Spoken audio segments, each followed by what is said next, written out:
And this is very interesting because Alex Jones is in his own way a kind of sincere perfecter of this technique. And if you see him in other outlets, he definitely plays his own game of, on his show, it's this is true, I have proof, these are the documents.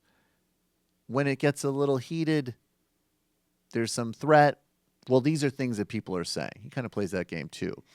And with his sort of Pizzagate game, and Pizzagate, of course, was the very important story which showed that John Podesta was running a child trafficking ring out of a pizza place in Washington, D.C. Or sex trafficking, excuse me. And, you know, this was a conspiracy theory that came out of the WikiLeaks dump. I, to be honest with you, don't even remember how that got started. Apparently there was this notion that they were using code words or something. It was some crazy thing. Very spurious. It was very spurious. It was very crazy. And it led, though, the rumor mongering and the conspiracy theorizing in this case led to a guy showing up at Comet Pizza in Washington, D.C. with a loaded gun, and I believe actually firing it off. Amazingly, he didn't hurt anybody.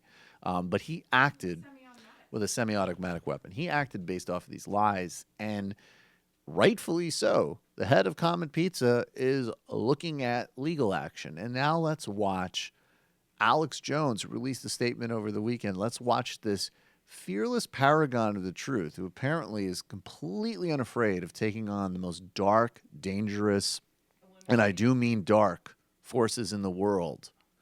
But we're just going to want to make sure that he's not going to be legally culpable for spreading false rumors that lead to an almost deaths at a guy's pizza restaurant. So let's check this out.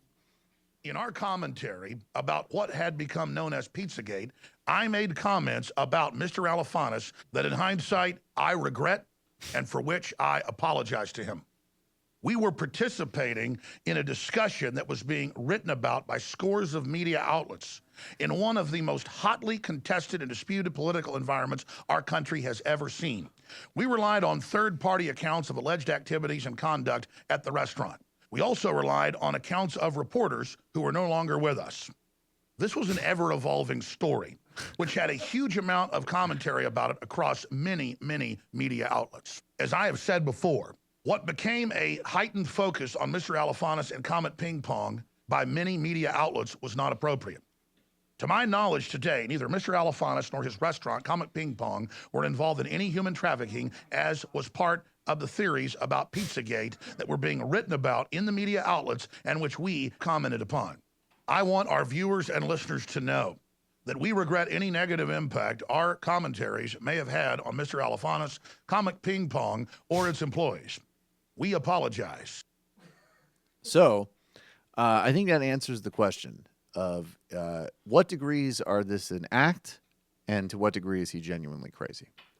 He's still going to have to pay. And also, let's just all give up now. The info war. I'm giving up exactly at this Apparently, moment. there's another statement that's coming out today about this. Yeah, well, he said he's got something at 4 o'clock, so we'll see tomorrow. But one thing I don't think he was betting on when he started the info war was if the other side got lawyers. Yeah. That seemed to be everything was factored in for, from the secret death squads to the FEMA camps to everything else, to the fake actors, but the one thing that wasn't factored in is if you make some lunatic show up at my pizza place and almost kill people because you're spreading nonsense, maybe I'll lawyer up on you, scumbag. Hey folks, Sam Seder here. Donald Trump can kiss all of our asses. And one way he can is by you subscribing to this channel. I don't know how that works.